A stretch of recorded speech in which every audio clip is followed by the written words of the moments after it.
Trending Tamil news நண்பர்களுக்கு வணக்கம். வீடியோக்குள்ள போறதுக்கு முன்னாடி சேனலை மறக்காம சப்ஸ்கிரைப் பண்ணிருங்க. இந்த வீடியோவை லைக் பண்ணிட்டு உங்கள் கருத்துக்களை மறக்காம கமெண்ட் செக்ஷன்ல பதிவிட்டுருங்க. ஆதவ் அர்ஜுனா விடுதலை சிறுத்தைகள் கட்சியினுடைய துணை பொதுச் செயலாளர். அவருக்கும் அவருடைய மாமனார்ன்னு சொல்லக்கூடிய லாட்டரி மார்ட்டின் அவர்கள் பெரும் பணக்காரர். தேர்தல் பத்திரங்கள் மூலமாக பாரதிய ஜனதா கட்சிக்கு அதிகமாக நன்கொடை வழங்கியவர். அவருடைய மருமகன் தான் ஆதவ் அர்ஜுனா அவர்கள். லாட்டரி மார்ட்டின் அவர்களுக்கு ஒரு மனைவி, ஒரு மகன். இதில் அவருடைய மனைவி வந்து தேசிய ஜனநாயக கட்சி பாரிவேந்தர் அவருடைய கட்சியில் உறுப்பினராக இருக்கிறாங்க. அவருடைய மகன் வந்து பிஜேபியில் வந்து உறுப்பினராக இருக்கிறாங்க. அவருடைய மகள் தான் ஆதவ் அர்ஜுனா அவர்களுடைய மனைவியாக இருக்கிறாங்க. ஸோ லாட்டரி மார்ட்டின் அவர்களுடைய குடும்பமே கிட்டத்தட்ட பிஜேபி கூட்டணியில் இருக்கக்கூடிய ஒரு கட்சியாக தான் இருக்கிறது. ஸோ இந்த நேரத்தில் ஆதவ் அர்ஜுனா அவர்கள் வந்து விசிகாவில் சேர்றாரு. வாய்ஸ் ஆஃப் காமன் அப்படிங்கிற ஒரு பொலிட்டிக்கல் ஆர்கனைசேஷனையும் நடத்திக்கிட்டு இருக்கிறாரு. அந்த பொலிட்டிக்கல் ஆர்கனைசேஷன் என்ன அப்படின்னா, இளைஞர்களை அரசியல் படுத்துறது, சமூக ஆய்வு நடத்துறது, அப்புறம் பொலிட்டிக்கல் ஸ்ட்ராட்டஜிஸ்ட் கொடுக்கறது போன்ற வேலைகளில் ஈடுபட்டுட்டு வராங்க. ஸோ இப்போ இந்த ஆதவ் அர்ஜுனாவுக்கு 2 அசைன்மெண்ட்கள் கொடுக்கப்பட்டிருக்கிறது. அந்த அசைன்மெண்ட் படி தான் அவர் நடந்து கொள்ளுகிறார். அந்த அசைன்மெண்ட்டை கொடுத்தது யாரு? எதற்காக அந்த அசைன்மெண்ட் கொடுத்தாங்க? அந்த அசைன்மெண்ட் என்ன அப்படிங்கிறத தான் இந்த வீடியோவில் நம்ம முழுசா பார்க்க போகிறோம். சமீபத்தில் நடிகர் விஜய் அவர்கள் தாவேகாவினுடைய முதல் கொள்கை விளக்க மாநாடை நடத்தினாரு. அதில் பார்த்தீங்கன்னா ஒரு மிகப்பெரிய ஒரு அரசியல் பாம்பை தூக்கி போட்டார் அப்படின்னு சொல்லலாம். என்னன்னா இதுவரைக்கும் தமிழ்நாட்டு அரசியல் அப்படி இல்லை. நான் அதை அறிவிக்கிறேன் என்ன அப்படின்னு பார்த்தீங்கன்னா, நம்மளோட கூட்டணியில் வர்றவங்களுக்கு நான் ஆட்சியிலையும் அதிகாரத்திலையும் பங்கு தருவதற்கு தயாராக இருக்கிறேன் அப்படிங்கிற ஒரு வெடிகுண்டை தூக்கி போடுறாரு. அதை போட்டதற்கு பின்னணியில் வந்து ஆதவ அர்ஜுனா தான் இருக்கிறார் அப்படின்னு சொல்லப்படுது. காரணம் என்னன்னா, சமீபத்தில் விடுதலை சிறுத்தைகள் கட்சியில் இருக்கக்கூடிய இவர், விடுதலை சிறுத்தைகள் கட்சி திமுக கூட்டணியில் இருக்குது. திடீர்னு பார்த்தீங்கன்னா திருமாவளவன் அவர்களுக்கு துணை முதல்வர் பதவி கொடுக்கணும், எங்களுக்கு இன்னும் அதிகமான சீட் வேணும், எங்கள் கட்சியில் இருக்கக்கூடிய எம்எல்ஏக்களுக்கு வந்து நீங்கள் வந்து அமைச்சர் பதவி கொடுக்கணும். 4 வருடங்களுக்கு முன்பு கட்சியில் சேர்ந்து இப்போ துணை முதல்வர் ஆகியிருக்கிறார். உதயநிதியை மறைமுகமாக தாக்குறாரு ஆதவ் அர்ஜுனா. அது மட்டும் இல்லாமல் ஆட்சியிலையும் அதிகாரத்திலையும் பங்கு அப்படிங்கிற விஷயத்த பேசுகிறாரு. அப்புறம் திமுக கட்சிக்கு எதிராக சில விஷயங்கள் எல்லாம் கமெண்ட் பண்ணுறாரு. இந்த ஏர் ஷோ குறிச்செல்லாம் திமுகவை விமர்சனம் பண்ணி சில விஷயங்களை பண்ணுறாரு. பெரிய அளவுக்கு கூட்டணிக்குள்ள குழப்பங்கள் நீடிக்க தொடங்குச்சு.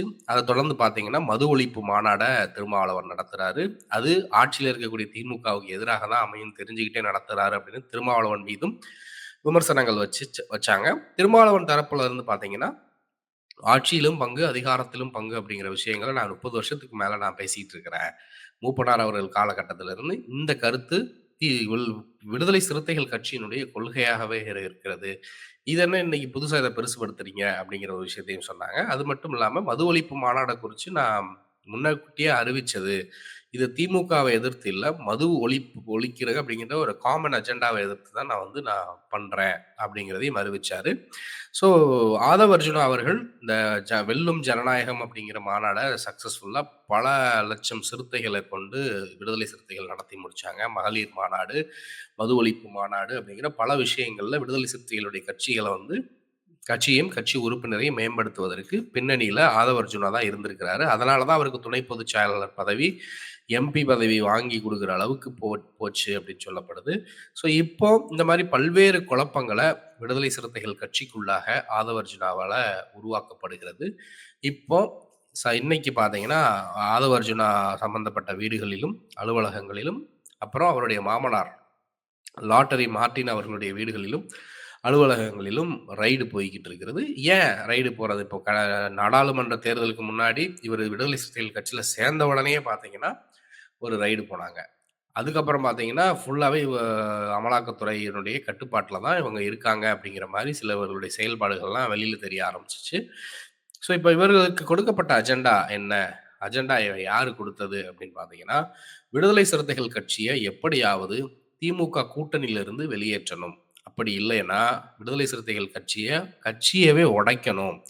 அந்த கட்சிக்குள்ள இருக்கக்கூடிய முக்கியமான தலைவர்கள், 2ஆம் கட்ட தலைவர்களை வந்து திருமாவளவனுக்கு எதிராக திருப்பி விடணும். அதற்கு அந்த தலைவர்களுக்கு பதவி, அதிகாரம், பணம், ஆசையை காட்டணும்.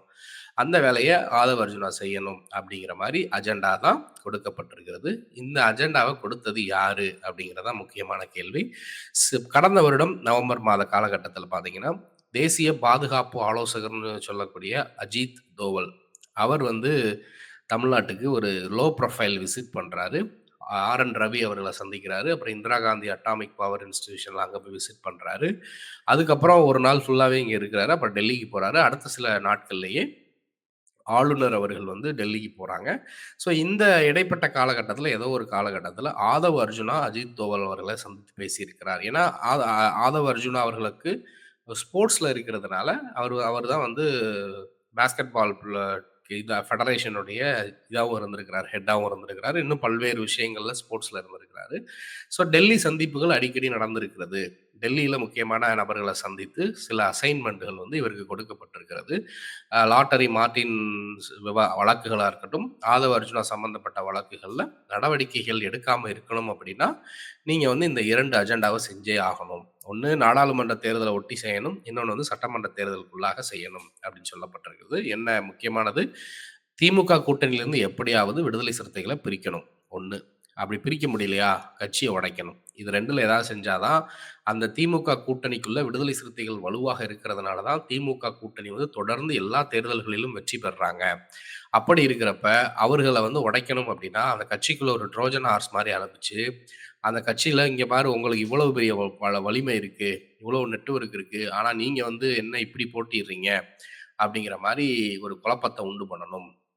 குழப்பத்த உண்டு பண்ணி, அதிகமான இடங்கள திமுகவிட்ட கேட்க வைக்கணும். அப்படி குடுக்கலையா, விஜய் கிட்ட போய் கூட்டணிய போட்டு எதிர்த்து நிக்கலாம். இவங்க எப்படியாவது திமுகவ ஆட்சியில இருந்து அகற்றணும். அதற்கு ஒண்ணு அந்த கூட்டணிய உடைக்கணும், இல்ல விசிக கட்சியவே உடைக்கணும் அப்படிங்கிற ஒரு நோக்கத்துல தான் ஆதவ அர்ஜுனா அவர்களுக்கு அசைன்மென்ட்கள் கொடுக்கப்பட்டிருக்குன்னு சொல்றாங்க. அப்படி ஒரு வேளை இதுல ஃப்ளாப் ஆகுது அப்படின்னா, ஆதவ அர்ஜுனா வந்து விஜய் கட்சியில சேர்ந்துருவாரு. ஏற்கனவே விஜய் அவர்களுடைய மாநாட்டுக்கு வந்து ஆதவ அர்ஜுனா வந்து ரூ. 20,00,00,000 வரைக்கும் குடுத்திருக்கிறார் அப்படிங்கிற மாரி செய்திகளும் வருது.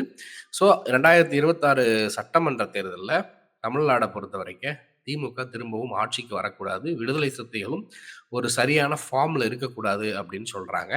அதற்கு பல்வேறு காரணிகள் சொல்றாங்க. தேசிய முழுக்க விடுதலை சிறுத்தைகள் கட்சியும், திமுகவும் தான் ஆர்எஸ்எஸ் அமைப்புக்கு சித்தாந்த அடிப்படையில ஒரு எதிரியாக இருக்கிறாங்க. அப்படி இருக்கிறப்ப, அவர்கள வந்து நம்ம வந்து ஒற்றுமையா இருக்கக்கூடாது. அவங்கள வந்து உருப்படியா இருக்க விடக்கூடாது. அதற்கு என்னென்ன வழிகளிலெல்லாம் நம்ம காய் நகர்த்தி அந்த வேலைய செஞ்சு முடிக்கணுமோ, நாம் அத செய்ய தொடங்கணும் அப்படின்ற ஒரு முயற்சியில தான் இந்த 2 அசைன்மென்ட்கள் வந்து ஆதவ அர்ஜுனா அவர்களுக்கு வந்து குடுத்திருக்கிறாங்க. அப்படிங்கிற ஒரு முக்கியமான செய்தி வந்து வந்திருக்குது. இதோட அடுத்த கட்ட நடவடிக்கைகள் என்ன அப்படின்னு பார்த்தீங்கன்னா, இதுல திருமாவளவன் வந்து சுதாரிச்சுக்கிட்டாரு. 2ஆம் கட்ட தலைவர்கள் மத்தியில ஒரு கூட்டத்த போட்டு, திருமாவளவன் தெள்ளத் தெளிவாக அனைத்து விஷயங்களையும் விளக்கமாக இழுத்து சொல்ட்டாரு. இந்த 2, 3 தினங்களாக பார்த்தீங்கன்னா, ஒரு பெரிய நீண்ட விளக்க அ அறிக்கை எல்லாம் வெளிய வந்துச்சு. அதுல உறுதிபட திருமாவளவன் அவர்கள் சொல்ட்டார். நாங்க திமுக கூட்டணியில தான் இருக்கோம், இருப்போம். 2026 தேர்தலிலும் நாங்க தொடர்ந்து களம் காண்போம். அவர் வந்து ஏற்கனவே சொன்னது வந்து, எங்களுக்கு சீட்டு குடுக்கலனா கூட பரவால்ல. பிஜேபி மட்டும் ஆட்சிக்கு வந்துறக்கூடாது.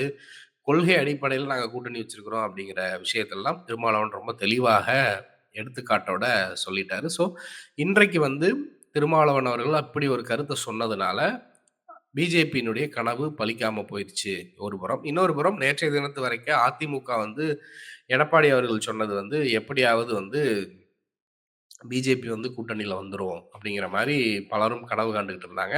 இன்றைக்கு எடப்பாடி அவர்களும் தெளிவாக விளக்கிட்டாரு. என்ன அப்படின்னா, பிஜேபிக்கு நாங்க அழைப்பு விடுக்கல. மற்ற கட்சிகளுக்கு தான் அழைப்பு விட்டோம் அப்படிங்கிற மாரி அவரு சொல்லிட்டாரு. ஸோ அப்படி இருக்கிறப்ப, ஒரு புறம் பிஜேபி வந்து நாளைக்கு தனித்து விடப்படுது அப்படின்னா, மற்றவர்கள் எல்லாம் ஒண்ணு சேர்றாங்க அப்படின்னா, அப்போ திமுக எளிதாக ஜெயிச்சுரும். அந்த எளிதாக ஜெயிக்கிற இடத்துல விடுதலை சிறுத்தைகள் திமுகவோட இருக்குதுன்னா, நிச்சயமாக திமுக ஜெயிச்சுரும். அதனால தான் எப்படியாவது விடுதலை சிறுத்தைகள ஒண்ணு விஜய் கூட்டணியோட சேர்த்தரணும். விஜய், பாமக, அ அப்புறம் வந்து முடிஞ்சா விசிக அப்படிங்கிற ஒரு காம்பினேஷன்ல போயிரலாம். பாமக இருந்தா விசிக அந்த கூட்டணியில வரமாட்டாங்க. அப்படி இருக்கிறப்ப, ஒண்ணு அதிமுக, விசிக அப்படி போயிரணும். விஜய், பாமக அப்படி போயிரணும். அப்படி இருக்கிறப்ப, பெரும் கூட்டம் வந்து பிரியறப்ப, திமுகவோட விடுதலை சிறுத்தைகள் கட்சி இருக்கிறதுனால, அந்த வாக்குகள் பிரியறப்ப எளிதாக திமுக வந்து தோற்கடிச்சிடலாம். அப்படிங்கிற மாரி பல கணக்குகள் போட்டு தான் ஆதவ அர்ஜுனாவுக்கு அசைன்மென்ட் கொடுக்கப்பட்டிருக்குன்னு சொல்றாங்க. அந்த திட்டம் இப்போ வந்து இதானதுனால தான் திரும்பவும் ஒரு ரைட நடத்தி, "நீ இன்னும் எங்கள் கட்டுப்பாட்டுல தான் இருக்க. பார்த்துக்கோ. ஏதாவது சீக்கிரம் செய்யி" அப்படிங்கிற ஒரு உத்தரவு குடுத்துருக்காங்க அப்படிங்கிற மாரி சொல்றாங்க. இந்த பாஜக ஆட்சிக்கு வந்ததுக்கப்புறம் அமலாக்கத்துறையும், சிபிஐயும், வருமான வரித்துறையும் அவர்கள் எதற்காக பயன்படுத்துகிறார்கள் அப்படிங்கிறது ஊருக்கே தெரியும். இதுல இன்னொரு விஷயத்திலயும் இந்த செய்திகள் வந்து இப்ப வரத் தொடங்கி இருக்கிறது. தொடர்ந்து இத குறிச்சு நம்ம பேசலாம். இத குறிச்சு நீங்க என்ன நினைக்கிறீங்கன்றத மறக்காம கமெண்ட்ல சொல்லுங்க. நன்றி.